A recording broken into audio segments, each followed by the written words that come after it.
परमेश्वर की स्तुति, महिमा और धन्यवाद हो। परमेश्वर के वचन से परमेश्वर आपको आशीष दे। यीशु के नाम से आमीन। मत्ती अध्याय 26। यीशु के विरुद्ध षड्यंत्र। जब यीशु ये सब बातें कह चुका तो अपने चेलों से कहने लगा, तुम जानते हो कि 2 दिन के बाद फसह का पर्व है और मनुष्य का पुत्र क्रूस पर चढ़ाए जाने के लिए पकड़वाया जाएगा। तब प्रधान याजक और प्रजा के पुरनिये काइफा नामक महायाजक के आंगन में इकट्ठा हुए और आपस में विचार करने लगे कि यीशु को छल से पकड़कर मार डालें। परंतु वे कहते थे, पर्व के समय नहीं, कहीं ऐसा न हो कि लोगों में बलवा मच जाए। बैतनिय्याह में यीशु का अभ्यंजन। जब यीशु बैतनिय्याह में शमौन कोढ़ी के घर में था, तो एक स्त्री संगमरमर के पात्र में बहुमूल्य इत्र लेकर उसके पास आई, और जब वह भोजन करने बैठा था तो उसके सिर पर उंडेल दिया। यह देखकर उसके चेले रिसियाए और कहने लगे, इसका क्यों सत्यानाश किया गया?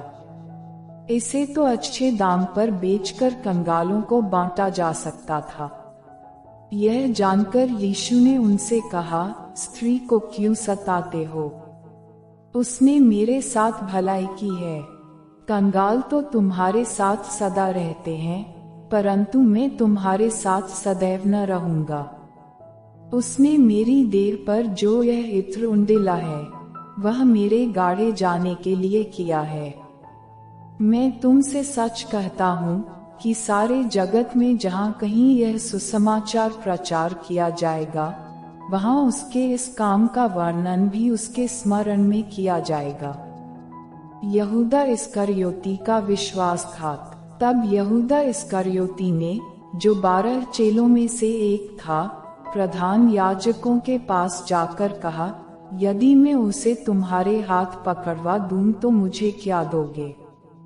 उन्होंने उसे 30 चांदी के सिक्के तौलकर दे दिए, और वह उसी समय से उसे पकड़वाने का अवसर ढूंढने लगा।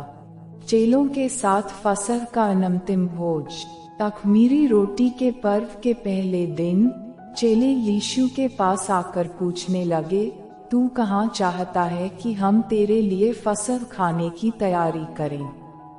उसने कहा, नगर में अमुक व्यक्ति के पास जाकर उससे कहो, गुरु कहता है कि मेरा समय निकट है। मैं अपने चेलों के साथ तेरे यहाँ पर्व मनाऊंगा। अतः चेलों ने यीशु की आज्ञा मानी और फसह तैयार किया। जब सांझ हुई तो वह 12 के साथ भोजन करने के लिए बैठा। जब वे खा रहे थे तो उसने कहा, मैं तुमसे सच कहता हूँ कि तुम में से एक मुझे पकड़वाएगा। इस पर वे बहुत उदास हुए और हर एक उससे पूछने लगा, हे गुरु, क्या वह मैं हूँ? उसने उत्तर दिया, जिसने मेरे साथ थाली में हाथ डाला है, वही मुझे पकड़वाएगा।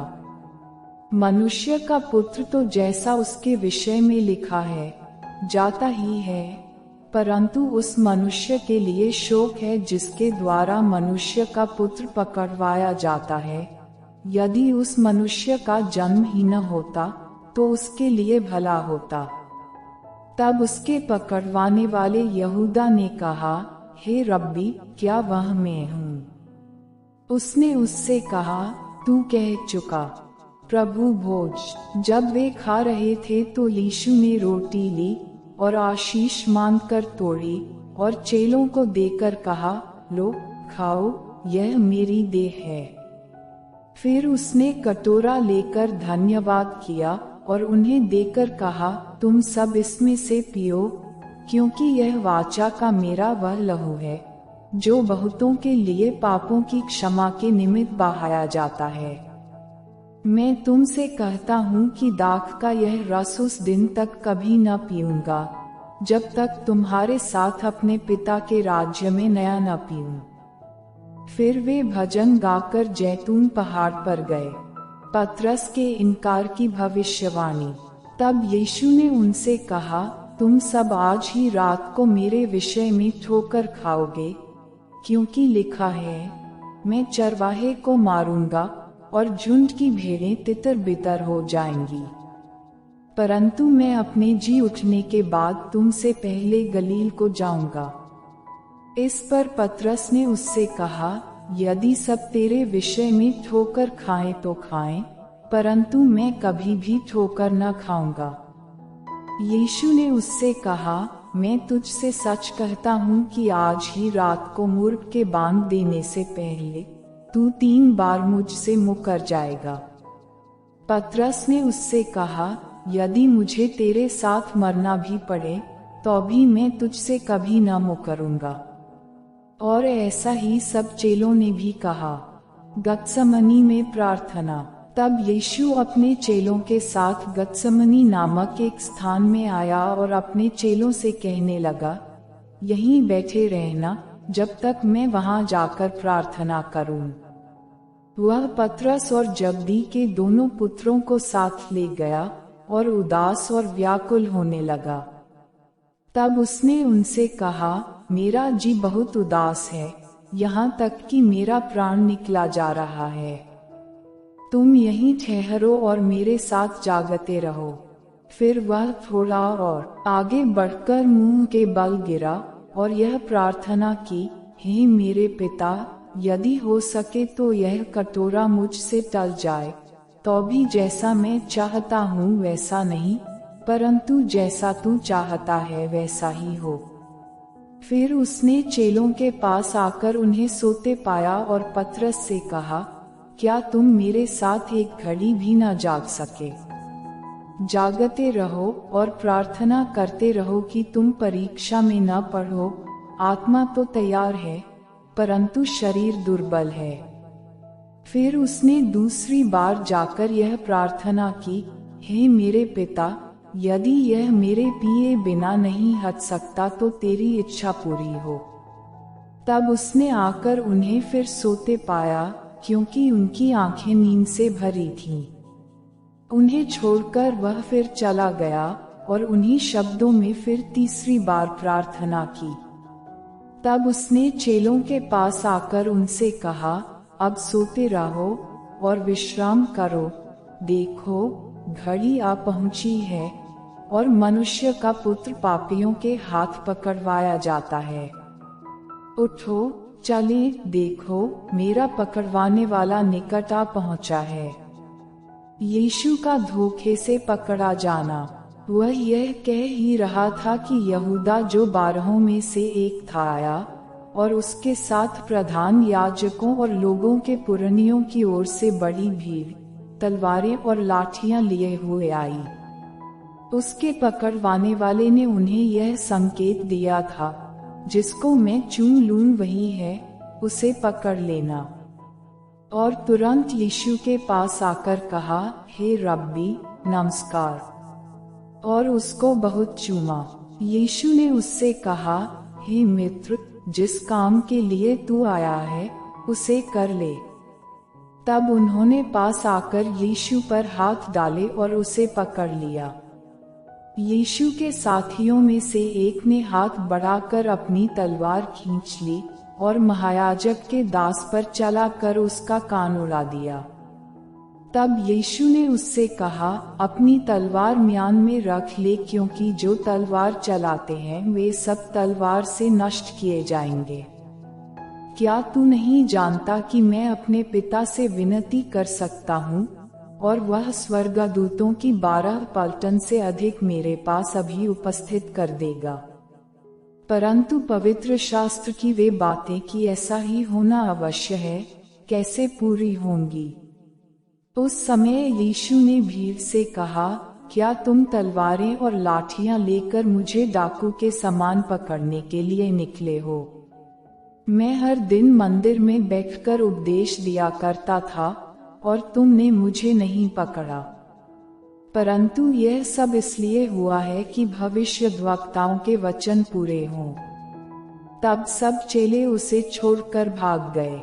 महासभा के सामने यीशु। तब यीशु के पकड़ने वाले उसको काइफा नामक महायाजक के पास ले गए, जहां शास्त्री और पुरनिये इकट्ठा हुए थे। पतरस दूर ही दूर उसके पीछे पीछे महायाजक के आंगन तक गया और भीतर जाकर अंत देखने को प्यादों के साथ बैठ गया। प्रधान याजक और सारी महासभा यीशु को मार डालने के लिए उसके विरोध में झूठी गवाही की खोज में थे, परंतु बहुत से झूठे गवाहों के आने पर भी न पाए। अंत में 2 जन आए और कहा, इसने कहा है कि मैं परमेश्वर के मंदिर को ढा सकता हूँ और उसे 3 दिन में बना सकता हूँ। तब महायाजक ने खड़े होकर यीशु से कहा, क्या तू कोई उत्तर नहीं देता? ये लोग तेरे विरोध में क्या गवाही देते हैं? परंतु यीशु चुप रहा। तब महायाजक ने उससे कहा, मैं तुझे जीवते परमेश्वर की शपथ देता हूँ कि यदि तू परमेश्वर का पुत्र मसीह है तो हमसे कह दे। यीशु ने उससे कहा, तूने आप ही कह दिया, वरन मैं तुमसे यह भी कहता हूँ कि अब से तुम मनुष्य के पुत्र को सर्वशक्तिमान के दाहिनी ओर बैठे और आकाश के बादलों पर आते देखोगे।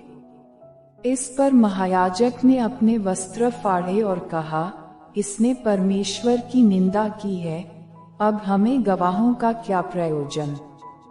देखो, तुमने अभी यह निंदा सुनी है, तुम क्या सोचते हो? उन्होंने उत्तर दिया, यह वध होने के योग्य है। तब उन्होंने उसके मुंह पर थूका और उसे घूंसे मारे। दूसरों ने थप्पड़ मार के कहा, हे मसीह, हमसे भविष्यवाणी करके कह कि किसने तुझे मारा? पतरस का इनकार। पतरस बाहर आंगन में बैठा हुआ था कि एक दासी उसके पास आई और कहा, तू भी यीशु गलीली के साथ था। उसने सबके सामने यह कहते हुए इनकार किया, मैं नहीं जानता तू क्या कह रही है। जब वह बाहर डेवरी में गया तो दूसरी दासी ने उसे देखकर उनसे जो वहां थे कहा, यह भी तो यीशु नासरी के साथ था। उसने शपथ खाकर फिर इनकार किया, मैं उस मनुष्य को नहीं जानता।